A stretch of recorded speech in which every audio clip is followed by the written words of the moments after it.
Hi again! In today's Bravo training, I'll walk you through performing a general merchandise buy or pawn transaction. This example will help you handle any general merchandise you bring in. Let's dive in.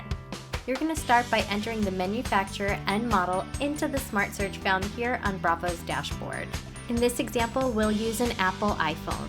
You only need to enter the make, model, or sometimes just the model number, and Bravo auto-categorizes it and drafts a description for you.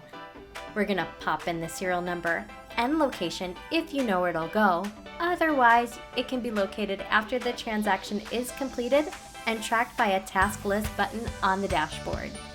Additional item details can be added here, and if you like, you can also add images by right-clicking within the black square and either pasting an image from the clipboard or taking a photo with your webcam.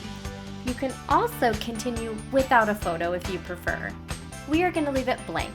Similar to images, the quality assessment is also optional. You can answer some, all, or none.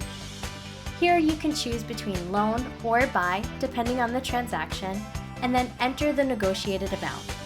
Now select Next.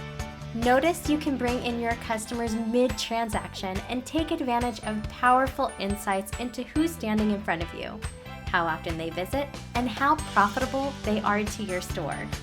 If the customer changes their mind and wants to sell the item to us, you can quickly change this loans transaction to a buy here. If an MLA check is required, we're going to record the appropriate response and then select Next. We're going to finish the transaction by paying out our customer, and the loan ticket, item tag, and supporting documents will print. That's it! Remember, if you have any questions, Judy is one click away, or you can call us at 888-407-6287. Thanks and have a great day.